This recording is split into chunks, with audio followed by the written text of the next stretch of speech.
Welcome to the RuPaul's Drag Race Recap Show for All-Stars Season 3, Episode 6, titled Handmaids to Kitty Girls. My name is Joe Betance, and I am joined on this very special bonus edition by a very amazing and understanding co-host. From the podcast Pod is my co-pilot. All right, please say... Change your costume, change it around. To Taylor... the Latte Boy. It is so funny you played that quote because for some reason I was saying that all morning. I was out with my husband and my co-host on Pod is my co-pilot. We were at the Saturday morning market. Yeah. And for some reason that was in my head and I kept saying, change your costume, change it around. Nobody understood why. Come on, Teletubby. Teleport us to Mars. No point of reference, just in the car, and for some reason it was in my head. That just shows how much you and I, our brains are starting to, like, the antennas are starting to connect. That's terrifying. Y'all told her on the internet it was funny. I blame y'all. Okay, guys, let me talk about this bonus edition. Why are you getting another episode in your feed? Oddly, we're going to have to release another episode before most of these other podcasts have released one episode. But yes, the dedication to you, the listeners. Well, here's the deal. I'm such a fucking control freak perfectionist that I was listening to the show, almost a narcissist. I'm listening to my own fucking show this morning, and I realized we never talked about or speculated as to why Ben quit the show. We talk about our reaction to her eliminating herself and the gag worthiness of it all, but we never actually talked about why did she do this? And people were, I see people on the street, people just come up to me on the street, and I would meet up with people and they would say like, oh, why do you think she did? And I would realize we never talked about that. And you would have a lot to say, you know, with your background in mental health too, you know. So what I want to do is, there were a couple of key moments from that lip sync that I wanted to talk about, just a couple. And so I dragged Taylor the Latte Boy on the show so we could give you guys the information you guys so crave. I'm sure you guys were dying, couldn't sleep, not knowing what Taylor, what our speculation was as to why she threw the lip sync. But Taylor, how are you?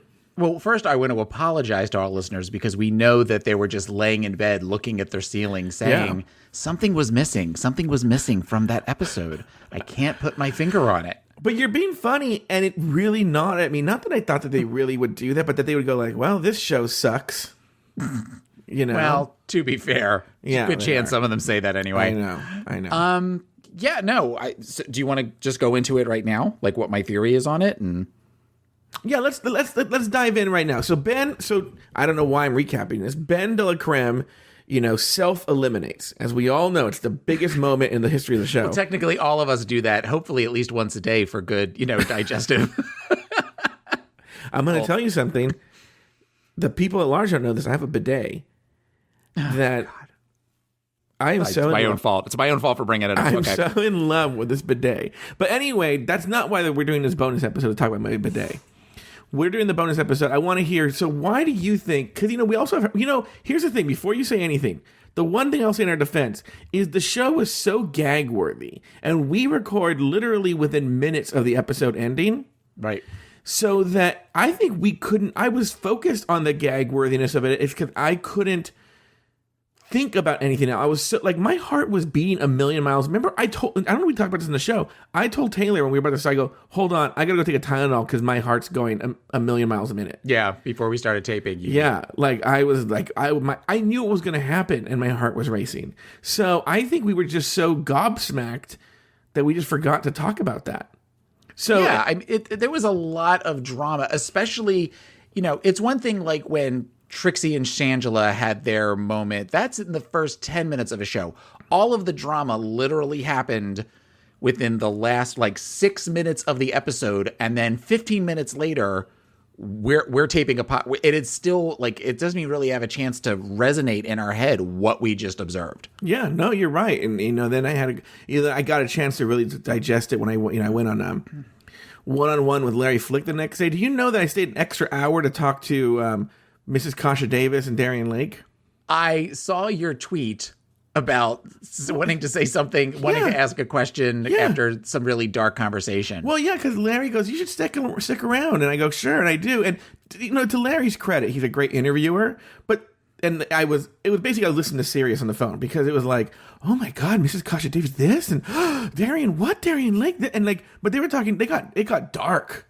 Mm-hmm. It got really, really dark. So I didn't want to be like she's like, and I just was thinking about committing suicide, and I was like, excuse me, in the glitter ball, and you're like, oh really, this queen, right? But Darian, I did get to ask Darian one question, which is.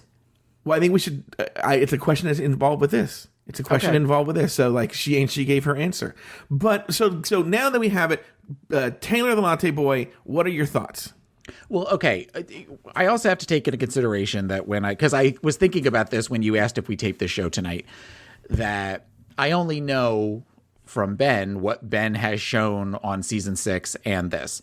And Ben strikes me as somebody that is very non-confrontational. She does not like drama. She even said that on this episode, I'm not here for drama. Mm-hmm. So to be in a position in which she has to make this decision week after week after week, even if she's not the one who wins the lip sync, but has to catch that lipstick and tuck that lipstick in, she has to make a decision, whereas the other safe queens don't have to do that.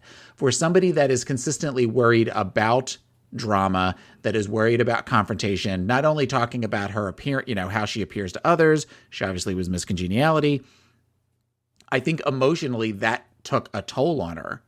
And when she had a chance to look at this, what I think, again, is a really stupid rule of that somebody who has been doing well, technically all 5 of them, they're all there in the top 5 for a reason. And then to be where you have this confrontation with Morgan when Morgan first comes back, on top of this stupid rule that she has to eliminate one of the queens, I think at that point, on some level, she was done. Mm-hmm. She was done. And I think that when she says, this is the easiest choice I've made all season, that is her way of saying, I can't do this anymore. Which strikes me as slightly different.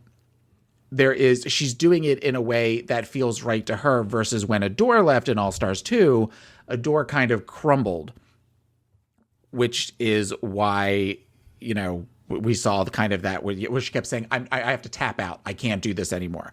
Whereas the way that Ben did it in a way that felt right to her and felt right to her narrative and felt right to who she was as a character, the character of Ben de la Creme. So I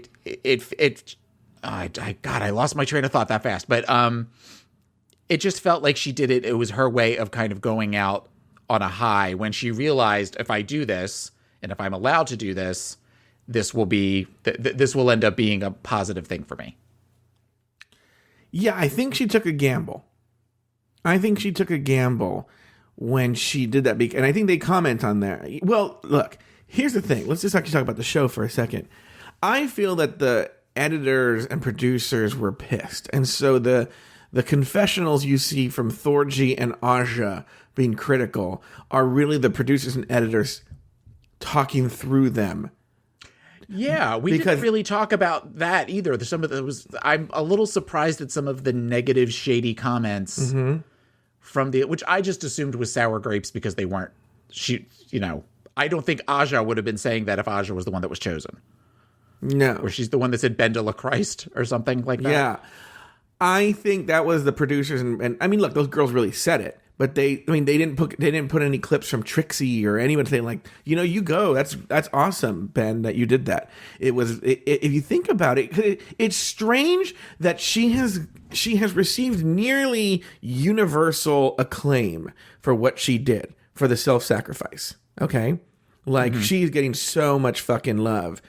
Because you say the Ben de la Christ and they put it in there as a joke, but really, at least among the fandom on Reddit, it's really, there's actually pictures of her as Jesus and stuff like that floating around.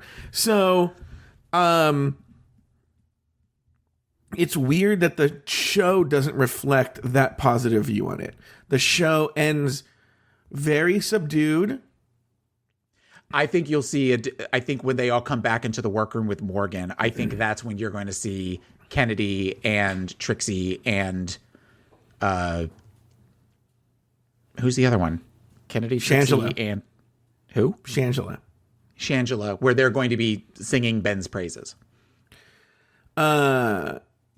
Yeah, you may, but I'm just thinking that it's weird the show ended on like a sort of like sour, like, we know why you did this note. You're doing this to get the fans to love you. It didn't work, but that's kind of why they did it. It's very strange they did that. Anyway, so Ben she did an interview with Billboard magazine, a very short interview where they ask her about it. She doesn't really, all she really does is really elaborate on things she said on the show.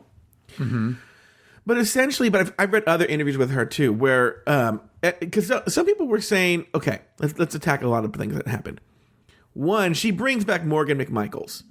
And it's something we didn't talk about, where there are a lot of people who are very upset that she didn't bring back Aja, that Aja deserved to come back more than Morgan McMichaels, that Aja's shown she's a stronger competitor and deserves to come back.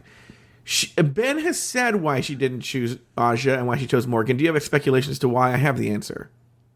I watched a little video from Ben's viewing party. Okay. I don't remember her saying anything about Aja, but I would assume because she said that Morgan didn't really have a chance to show who she was, whereas Aja did. Aja did over her 5 episodes. We got to show her. She obviously didn't know this now, but I see a lot, not that Aja didn't have a lot of love before, but I know I like Aja a lot more than I did on her season. Mm-hmm. So she really had the opportunity to show growth between her season and All Stars 3. Mm-hmm. So I would assume that might have had something to do with it. No, yeah, I think you're exactly right. She's pretty much said, it's double, it's twofold. One, Morgan was on season 2, a season that's not widely watched. Mm-hmm. She was only on like 4 or 5 episodes of that season, and then was she? Yeah, she only makes like 4 or 5 episodes in. Oh, I didn't realize that she was that. I didn't realize that she was eliminated that early. Yeah. Okay, sorry. Maybe 6. We can. Look, there's something called the internet. We can find out what it is. But anyway, as I do that, I'll do that while you're talking. Okay, I'll look that up. So there's that, but then also she only made it 1 episode in, and in the interview I said, Ben says that RuPaul's Drag Race, more than a competition and more than a talent show, it's really a platform for showcasing your drag and promoting yourself as a drag queen. So Morgan had been sort of robbed of that, and so she figured, okay, I'll give her more of an opportunity to use that platform. Aja had benefited from that platform. She was on 5 episodes of this show, and she was on like 5 or 6 episodes of her other show. So in a very recent season, so Aja's really gotten the love, and so Ben realized Aja didn't need any more of the platform. Yes. Do you have an answer, Taylor? She was eliminated after losing a lip sync performance battle to contestant Sahara Davenport, placing 8th out of 12th. Yeah, so she made it 4 episodes. Wow. For some reason, I just remember her as being somebody that was around a lot longer. Yeah. So she hasn't got a lot of the exposure that a lot of these queens did. Also, in terms of Ben speculations to why Ben left, Ben was talking about, there's a lot of stuff too that we've learned is before, when All Stars 2 was airing, they interviewed Ben right as Adore left the show.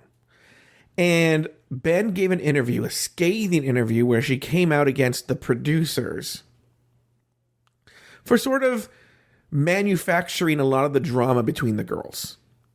And saying that what you don't realize is when they do that, when they instigate and they shit stir, when they stir, they stir, is that right? Shit stir, yeah.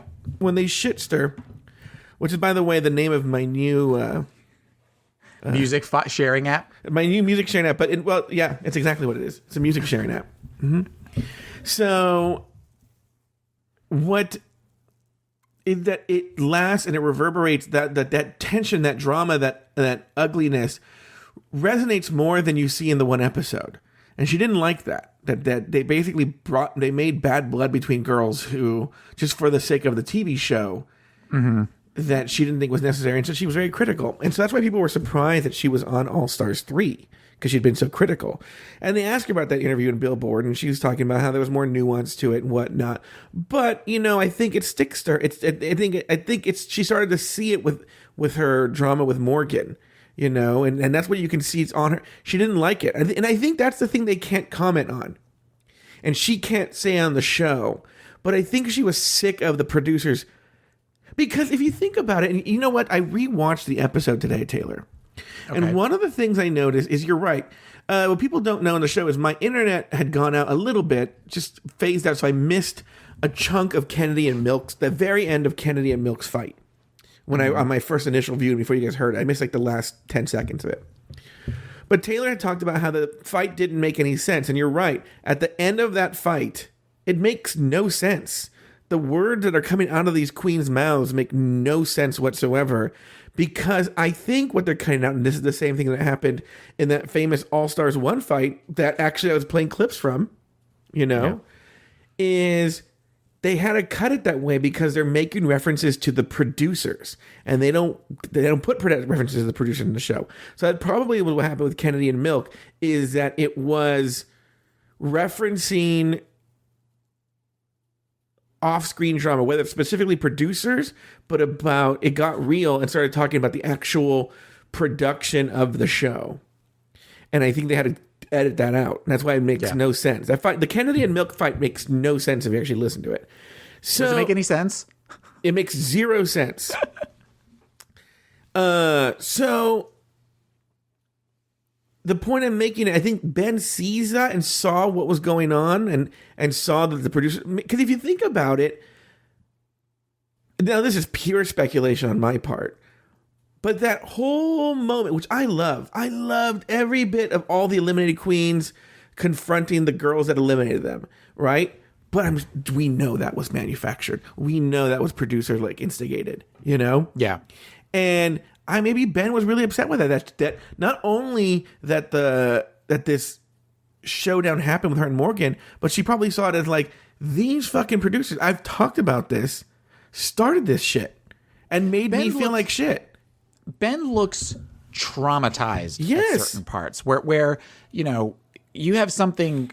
I have had situations in the past in which I have been confronted by people, and I've had people up in my face and saying things. And I know a nervous habit that I have is I start laughing. That is a nervous tick that I have, which is great in therapy, by the way. When somebody's telling you a trauma, you start giggling. I'm just kidding. But she got to where you could just see her to where she couldn't form sentences. She was easily distracted. She wasn't able to stay on task. That's a sign of somebody that emotionally is not able to handle, even when she says that I just kind of shut everything out. Mm-hmm. When you start yelling at me, you start saying things, I just can't help but start shutting things out. You don't actually shut it out at that point because you're still taking it in. You're still hearing what's going on and you're still kind of processing it. Mm-hmm. And somebody like Ben, who seems to want to be a people pleaser, mm-hmm. to be told you did something wrong, you fucked up, for lack of a better word, as far as in this other person's eyes, I think takes that much more personally than some of the other contestants would have. Yes. It's very similar, I think, to the Milk drama, which is, it's funny because I gave a negative opinion on this show. I don't know what show it was, Lay Flick or here. And on rewatching it today, I was more sympathetic towards Milk, believe it or not. But it's the same thing here, is that when you pride yourself on being, quote, terminally delightful, unquote, for someone to tell you you're not like that would we have a friend mm-hmm.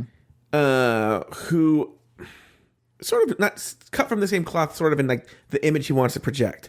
And I think if you were to tell him you were mean or you did something to hurt me, that would really, really, really, really upset him to the point where he would be like this, actually.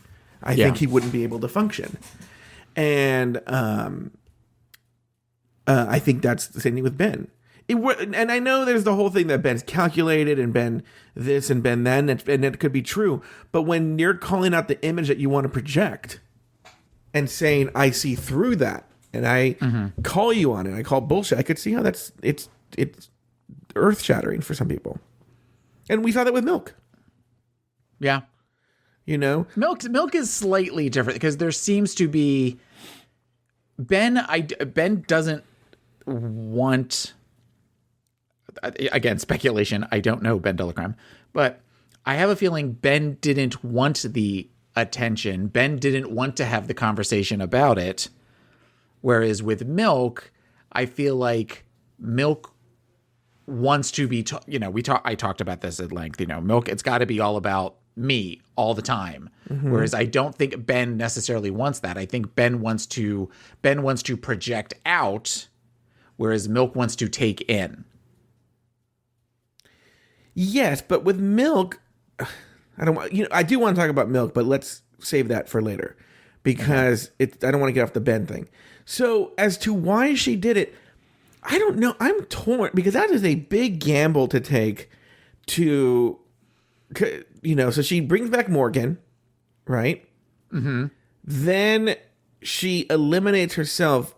That is because it could either backfire on her big time or luckily it worked out that she is beloved, and they even called on the show. Aja even says, this could be good or bad. I don't know. Well, I don't get how it could be bad because ultimately people that love Ben love Ben because I would think because of her personality. I mean, she's a wonderful performer. I wouldn't necessarily call her a great drag queen. No. Okay. So you figure if she's eliminating herself, the people that love her for who she is, they're just going to love her that much more because it just proves what they think about her. And all of the Shangela and Trixie and Kennedy fans would all, and even the BB fans would all love her because she didn't eliminate any of them. Mm-hmm. Okay, so that's a win-win. I'm not sure how this could have been. I'll tell you. How this been negative. Okay. I'll tell you. Because essentially the argument would be, and has been, Ben essentially fucked whoever wins over. Because she's essentially now because she was winning so much, she robbed the person who wins the opportunity to rightfully win that crown. So that, she has all these wins, and then by quitting and not giving them that chance. Long game hatred. Yeah, it's by quitting, she robbed whoever win. In other words, she invalidated their win. And you know what? To be honest with you, she kind of did. She did. Because whoever wins, whoever wins this contest will always forever. I'll give you a perfect example, right? I can think of an example or something. Okay, you go first and then I'll go. I wonder if it's the same thing. Last year at the Oscars, Warren Beatty and Faye Dunaway read the wrong Best Picture. They read La La Land. And it was a big hubbub, right? But I heard La La Land. And then they brought up Moonlight, and Moonlight gave a sort of expectancy picture. But the whole thing, you're like, oh my God, I can't believe they read the wrong title. To the point where now I forget, even though I just told you this, in my head, La La Land won Best Picture last year. Moonlight, even though Moonlight has the Oscar and it's in the history books. By the way, I couldn't tell you what the Best Picture was the year before that. But I forget that, But even though Moonlight is now in the history books and in the it still has sort of an asterisk by it. This is even more so that whoever wins this contest will forever have an asterisk by his or her name because we don't know. We don't know how they would have done versus Ben Delacreme. She had 5 out of 6 wins. Right. And she didn't get to go up against them. Yeah, that is a good point.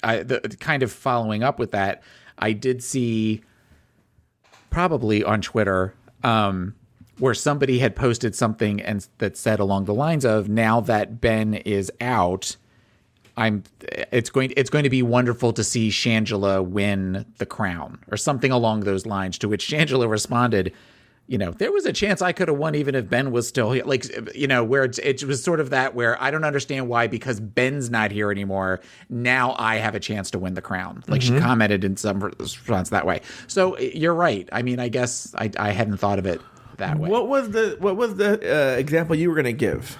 That was it. Oh, okay. That was the example I was going to give. But this also kind of speaks to, this has the possibility, not necessarily with season 10, but with season 11 and on, to have repercussions through the idea of the competition. Because what Ben did was it feels sort of like Ben took some sense of control back on behalf of contestants everywhere against this machine that is RuPaul. That if at some point, even if you're doing well, if you don't like the shenanigans and it's not worth it to you, you're not stuck in there or have to wait until you get eliminated by RuPaul. You can just kind of say, fuck you, I'm out. And I think that may be part of the reason why the producers, and I still stand by the fact that I think RuPaul, I know you don't, but I think that was a genuine reaction.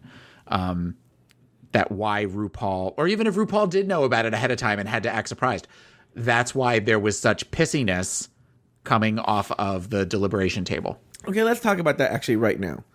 One, they have a camera on Ben de la Creme showing her writing the name on the lipstick, meaning a cameraman saw it at the very least, and definitely a producer saw it.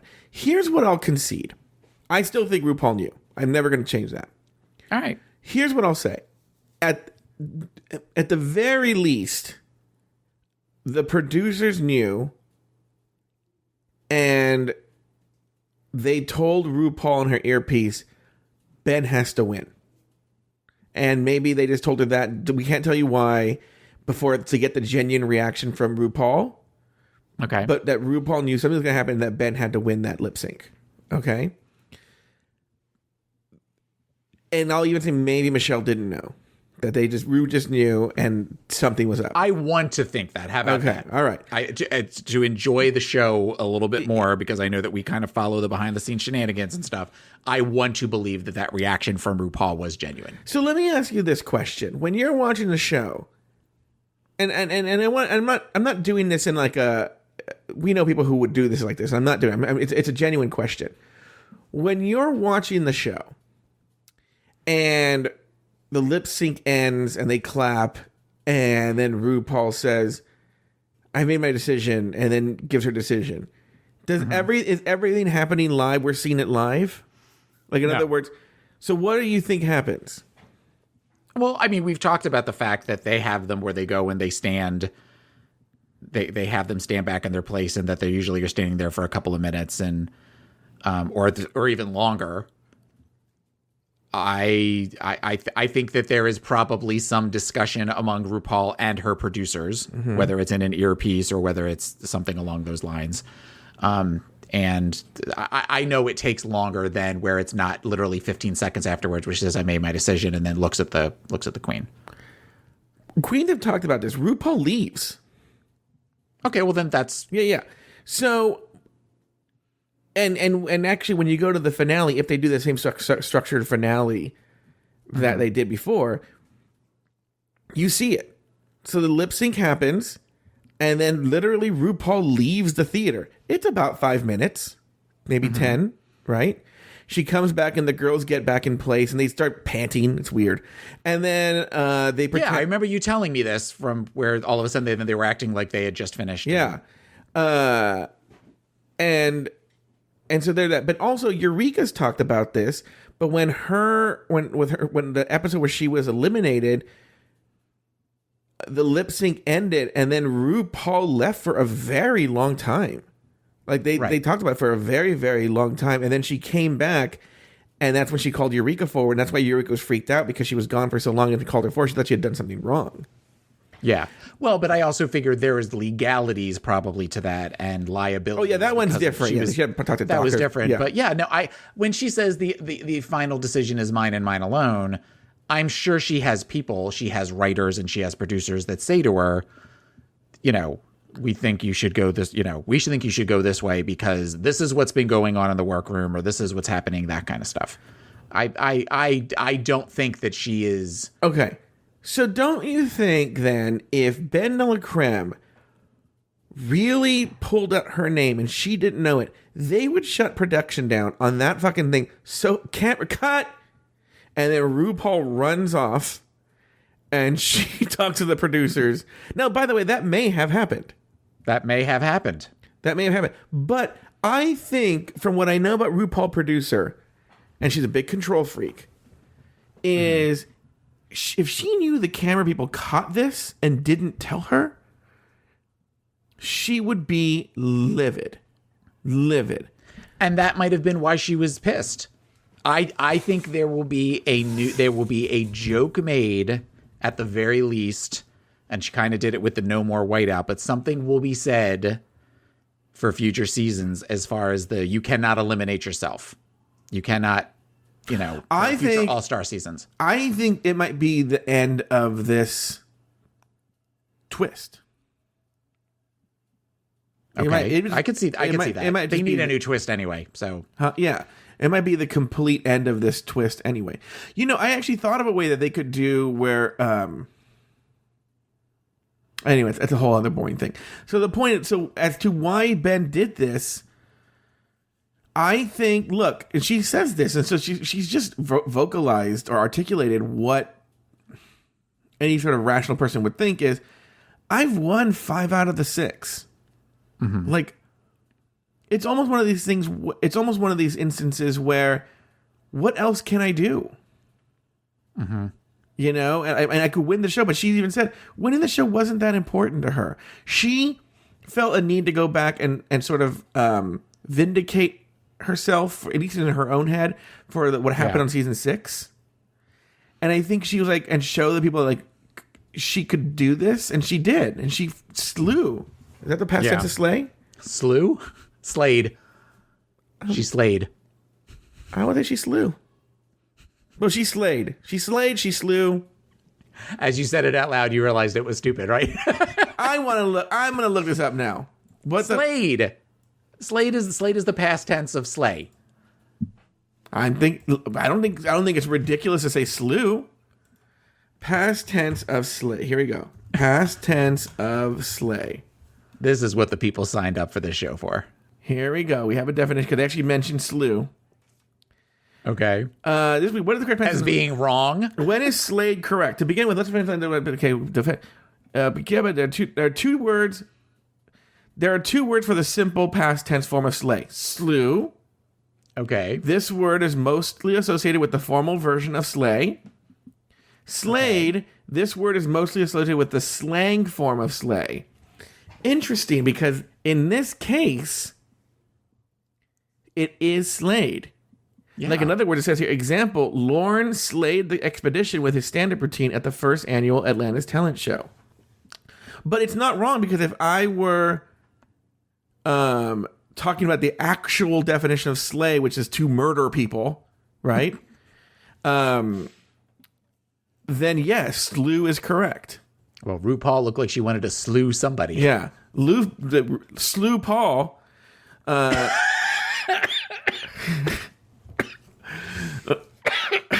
Excuse me. Are you okay? I think I just slew Taylor with that joke. Yep, you did. Sorry. Popping a cough drop. Continue. Okay. So, I don't even know what I was saying. Oh, she realized that she slayed the competition. And she was like, and I think, look, here's what we forget too. There is a lot, it's like being in prison. There's a lot of downtime on this show. Mm-hmm. A lot of downtime. So, where she's alone in a hotel room by herself. Ben is. Anyone. All of them. All those contestants. So, I think these scenarios run through your head. She's admitted, actually, that it came to her. Let me answer some questions that might be out there anyway about this. Is one, she's talked about this. It came to her, it was a running joke that she and Trixie had. They had a joke about doing this and taking the white out and putting Michelle on the lip sync. RuPaul. So it's funny. I saw the RuPaul one, but on the Billboard one, she says Michelle. She on her and the little video that I saw, she said RuPaul. It doesn't matter. It doesn't. Somebody else. The point of the joke is, yeah, I had seen the RuPaul thing too, and then the Billboard one said Michelle. Okay. Then that's when she sort of had the idea. She goes to Thorgy, because Thorgy, I guess, had used whiteout as nail polish on the first episode or something. So she asked Thorgy if she has the whiteout. Thorgy says yes, and she goes, "Can I borrow it?" And Thorgy says, "Why?" And I think it was just like a dumb. She's just like, she says something. Don't worry about it. Don't worry about it. And then she sharpied out Kennedy and wrote in Dela on there. So I think she seems savvy enough to know that it was an epic way to go out. I mean, today when I was watching it, a couple of things. One, I teared up. I didn't tear up the first time because I was frantically trying to write this episode. When I watched the second time, I teared up because Kennedy in particular is very emotional. Yeah. All the girls are so I mean, they are just like mouths agape, and I got really, I just teared up. I turned into milk talking to Kennedy. And I think it was a calculated move and it was a calculated risk, but it paid off. Your comment about if the producers didn't tell RuPaul is kind of sticking with me right now. Sure, go ahead. Because I'm almost wondering if there had been a moment where RuPaul went, "Wait a minute, cut," sort of thing, and then went backstage and went, "What the fuck is going on?" Again, going to that, I think the producers are saying to her, "There's nothing we can do," because if she came back and said, "No, you have to pick somebody," one, that's going to make RuPaul look bad. Two, if they went, it also kind of takes away from the elimination, because if it's something where she's going to say, "Let's try this again," only you're not going to say your own name, you're going to say the name of another queen. You think that the other queens aren't going to talk about that after the season's over? And then that kind of takes away from, and I think it's one of these things where ultimately they want to make a good television show. So I think RuPaul, what you're seeing here is a conflicted person, in that there's the part of her that sees the insult, the personal affront of it. But then there's a part of her like, "Bitch, this is good fucking television." It's probably a very similar emotion to what happened with Valentina. Like, has RuPaul commented at all, or have we seen anybody asked her about it? No. But I think the same thing that, with Valentina, where there's the whole like, "Really, bitch? Really?" Oh, same thing. You know what? Same thing with Pearl. I'm sure there was a part of when Pearl did "Is there something on my face?" I think RuPaul actually talked about that. She wanted to throw Pearl out right then, right? But she realized what good television it was. So RuPaul also an amazing producer and realizes the gag worthiness of it. Now, have you listened to our show yet? Not yet. Okay. So at the beginning, I played a clip from a viewing party, one that you didn't know. It was from Ben's viewing party, actually. And it's just the audience loses their fucking minds. Loses their minds like sad or cheering? In the one with Ben, it's screaming. Like you'll hear it on the... Like the pits of hell have opened up and they're all being... Yeah. Okay. And I think they knew that was going to happen. I know you disagree with me. Evan Ayers, our co-host on Patreon, and Larry Flick agree with me. This is one of the best episodes in the entire series.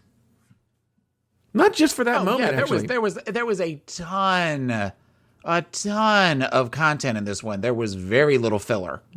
Zero. In fact, if you think about it, we didn't see any of the choreography.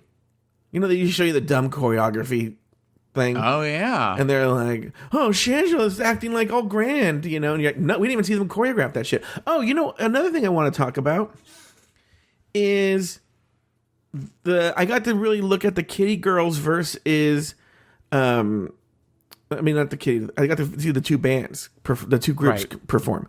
Here's what's weird, is I know a lot of people think, and I have something weird to say about this. a lot of people think that the eliminated queens perform better than the top 5 all-stars. Okay?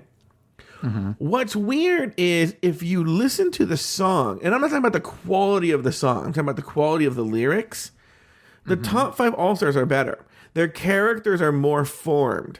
And that's actually where I'm going to call Rick and Morris. Let's call it the BB in a second. Let me just finish this point and you can jump in here. You actually have real characters in the top 5. Whereas, can you name any of the characters in apart from the aerobics one, from the eliminated queens? Milky Kitty, Banji Kitty, Aerobic Kitty. Was that? Yeah, that's the authority one, yeah. I'm trying to think of the other ones that were there. Barbie Kitty? No. Or Bimbo Kitty? Maybe. What was Morgan's? And then, who am I missing? Aja, Milk, Thorgy. I guess my point is about what was about their character though. Like what was Banji? No, I mean, I agree with you, and I even said that as one of my favorite things about Ben's performance was you could see that character's story, yeah, and who she was, and I would even say Trixie's. Same thing with Trixie. Yeah, I mean, definitely they were better fleshed out characters. So just for those two alone compared to the other ones, plus the whole math thing for Trixie. There were stories to their raps or their parts of the songs that they sang, whereas the other ones were not. And same thing with Trixie.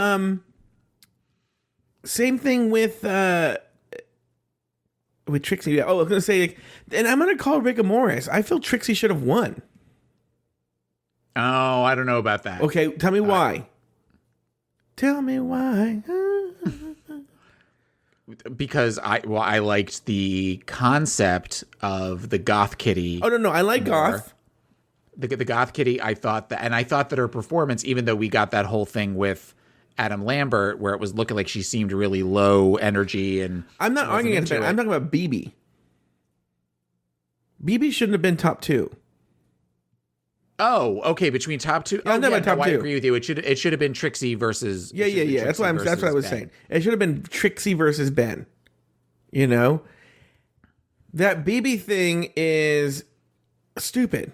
Like her character was Thanks, stupid. Milk. But what's funny is, you know what? It's dumb. You know what's funny is Trixie, because I think the argument they would make that Trixie didn't get it is because she was like weird with Adam Lambert, but Ben was weird with Adam Lambert. Yeah. It doesn't make any sense. I don't know. That judging doesn't make any sense. It seems like they're trying to prop up BB, but it also seems like they're trying to prop up Trixie too. Well, but I also think that it would have been, if that had been the reason why, because she was weird with Adam, I think that it would have been different if, we've seen before where they're weird with Lucian or they're weird with Todrick or whatever, and then when it comes to the deliberation, when the person who they were working with kind of says that, when I was working with you today, you were really difficult. Trixie seemed to be taking that in. So Trixie seemed to be like processing that, where sometimes you see them, I don't know what you're talking about. I was fine. I remember like the Bob the drag queen one where Bob got real defensive on the stage, and that I don't know. I don't know that would have been a valid reason to keep Trixie from top 2. Then why wasn't she top 2? I don't know. I agree with you. Oh, yeah. With you. Yeah. Calm down. I'm agreeing with you.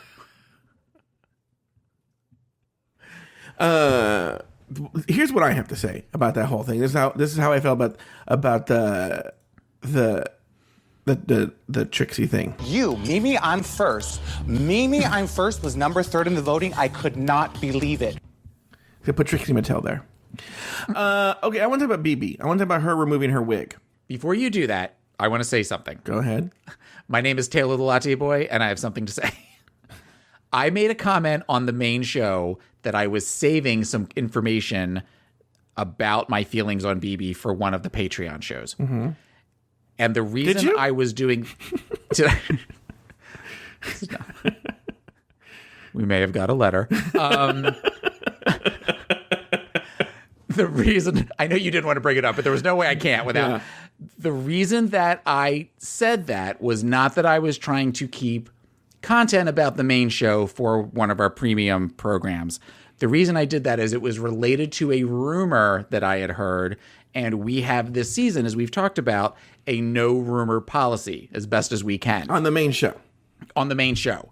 So I was not trying to avoid, I was not saying that if you really want to know what I think, come pay, blah, blah, blah.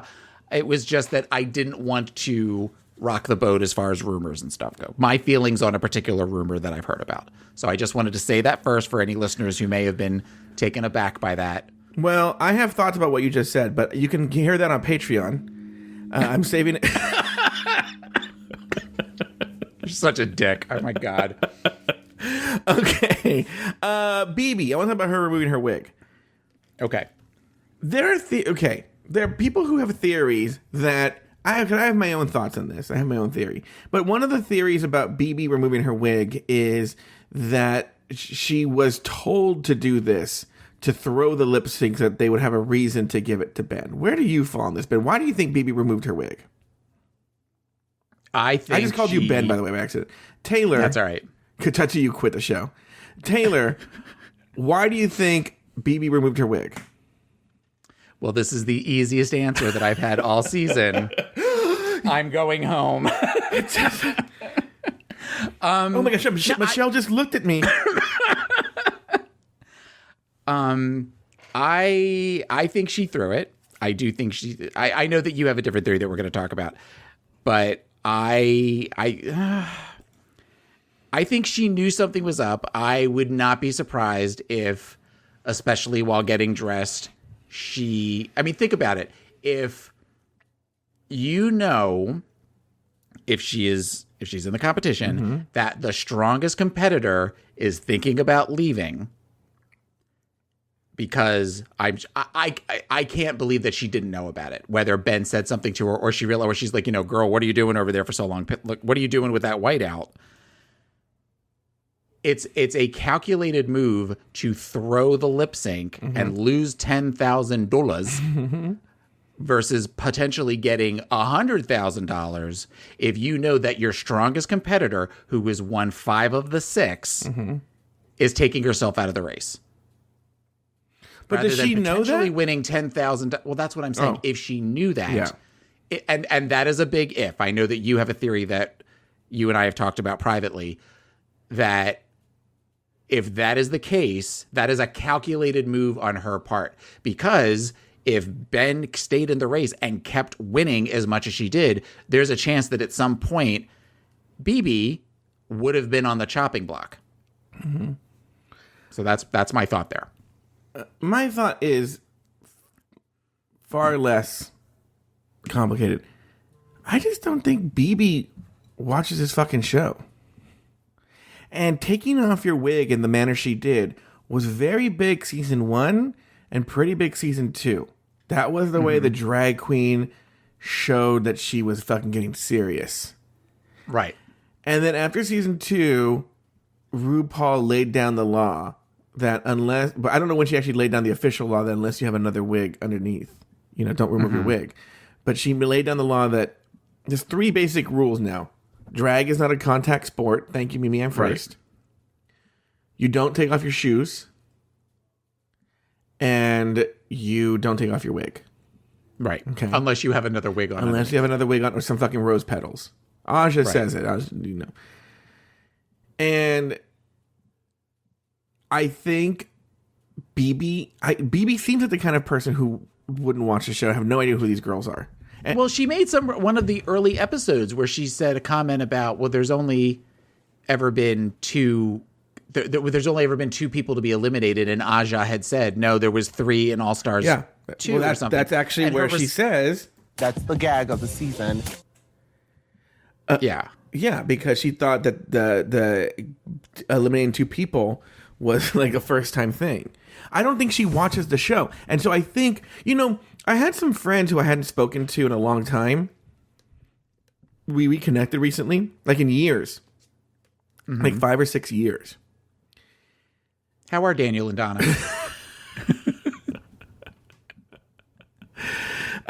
In 5 or 6 years I hadn't spoken. And so they still live in a 2012 world with me. And they were making like 2012 jokes, they made a joke about Psy. And they made no, they didn't.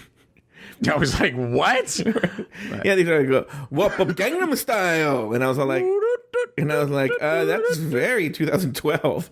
Anyway, no, but what I'm saying is when you have friends you haven't talked to in a long time, and then because that's what you last remember, you just go off on that until you can build something new.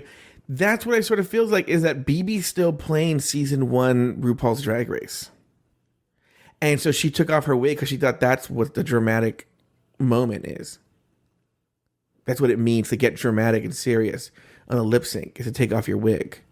Mm-hmm. And I think, and you saw RuPaul's face. And so that's sort of why I think she took off the wig. I don't think she was trying to throw that lip sync. No. I mean, unless, do you think Ben told her? But then I don't think that's how. BB doesn't seem very sophisticated. What? You got yourself all worked up that you couldn't remember how to say a sentence. Oh yeah, I don't think BB seems that sophisticated. Is it because she's black? Yes. No, it's because she's old. No, what I'm saying is, I don't think she seems that sophisticated in terms of, like, I think her throwing the lip sync would have looked a lot different. I don't know. Her throwing the lip sync would have looked a lot different. What do you mean? I don't think it would have been like her removing the wig. Because she's really trying. I think if you're trying to throw it, you're not really trying as hard as she did. Well, yeah, I mean, that's we talked about on the first show, talking about this, that, I mean, up until that moment, she was killing it. She slewed. She was slewing. Mm-hmm. So I don't know, but that maybe she is that sophisticated and figured, well, I'm not going to Charlie Hides it and just kind of stand here and then take off my wig. I'm going to really give it, look like I'm giving 120%. Now, if you had to speculate, how is Morgan going to do now? Does Morgan have a chance, Taylor? I think Morgan will be around for a couple of, there's only, 3 episodes left? No, only 2. There is? Mm-hmm. Oh, yeah, because there's 5 and they go to top 4? Mm-hmm. Is that how they're doing that? I can't say much more than that, but there's only 2 more episodes left. Okay. I think that Morgan's got an uphill battle. I think Morgan has an uphill battle just because... Do you mean in the perception of the viewers, or do you just mean how is she going to compare against the other competitors? Oh, give me each. That's a very good question. I want to hear the answer to both.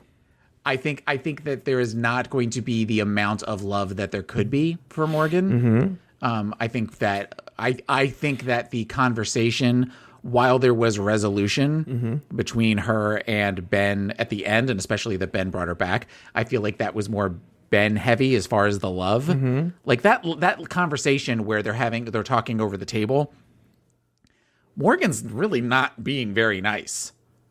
She at least the way I remember it. I haven't watched the episode since Thursday night, but I remember sitting there thinking she's kind of still being cunty to her, but she's being, much less cunt light to her than she was. So I think that the perception, this isn't going to win her a ton of new fans.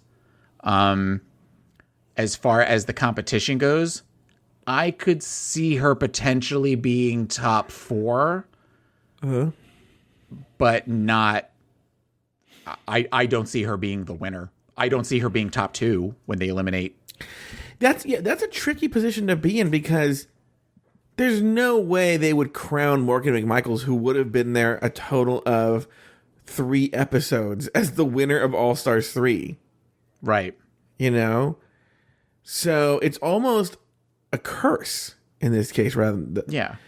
Well, and I would also think that going into, even though I kind of remember from the next week on RuPaul's where she said, I'm going to fight harder than anybody else, I can't imagine the other 4 girls that are still there embracing her with open arms, especially after this, after this elimination. I don't see that being where they're all squirrel friends and wanting to catch up on stuff and everything. At least not the perception that the show is going to give. I think there's going to be resentment on the part of the other 4. That's my assumption. I know nothing. If it was me, I would be. If I was one of the 4 that was there before, I would be definitely trepidatious. So let me with her coming back. Let me ask you this question: there are 5 queens now, still, and Ben is gone. Let's take Morgan out of the picture now because as we changed them a shot. So that means we leave Kennedy, BB, Shangela, and Trixie. Who are you seeing in the top 2? Shangela and Trixie. Shangela and Trixie. So you think they deserve to be top 2? Okay. I And then do you have a guess as to who eventually is crowned the winner? I think there's a good chance. I think it's going to be Shangela. Of those 2, I think Shangela has been a larger presence in the drag race world, having been on 2 seasons.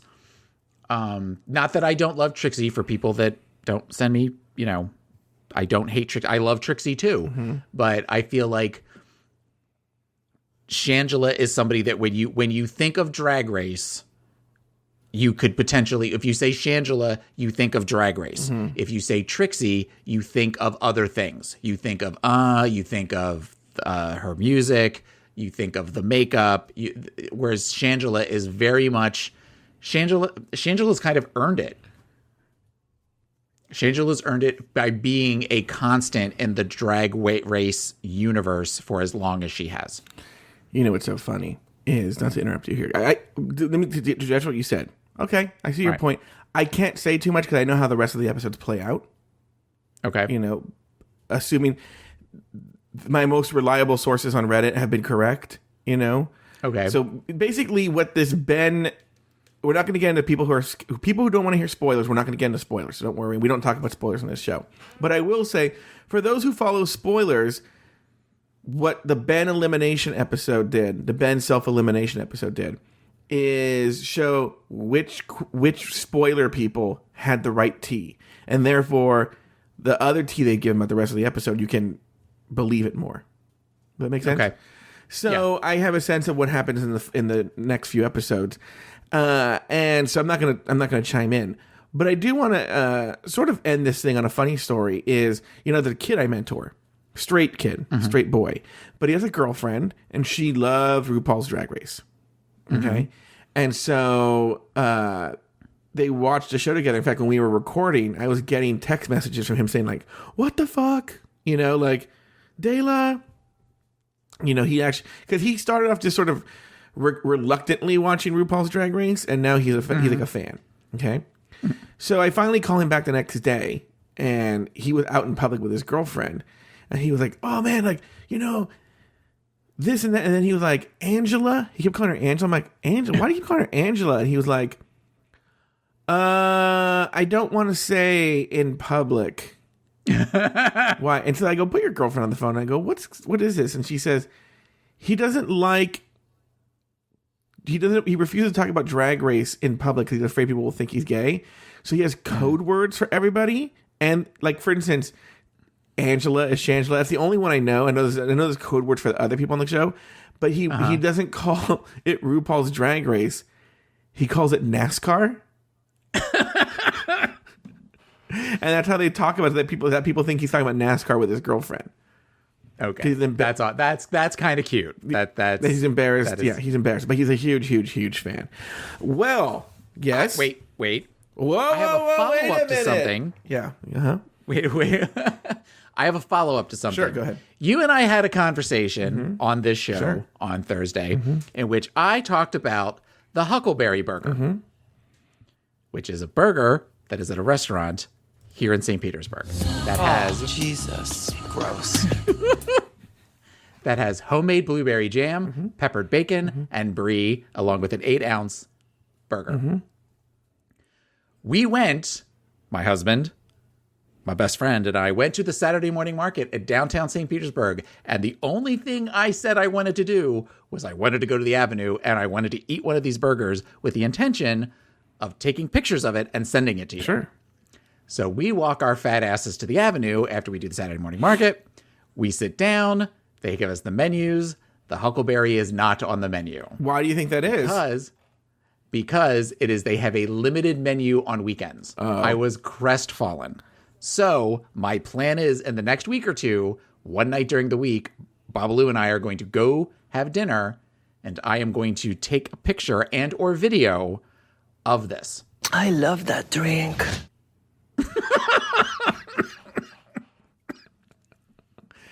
So that's all. That is all. Well, when you do Just meet, you wanted to can say call that. me and you can say, Hi, Manila. I just saw Manila, girl. well, okay. I like that. I want to see what this blueberry burger looks like. And Huckleberry. Oh, that was blueberry. It's homemade blueberry jam, but it's called the Huckleberry. Okay. Well, that concludes this very special bonus deep dive edition of RuPaul's Drag Race Recap. Join us each week and every week as we discuss, dissect, and deconstruct every new episode of RuPaul's Drag Race All-Stars Season 3. So, for Taylor the Latte Boy and myself, Sashay away until next week.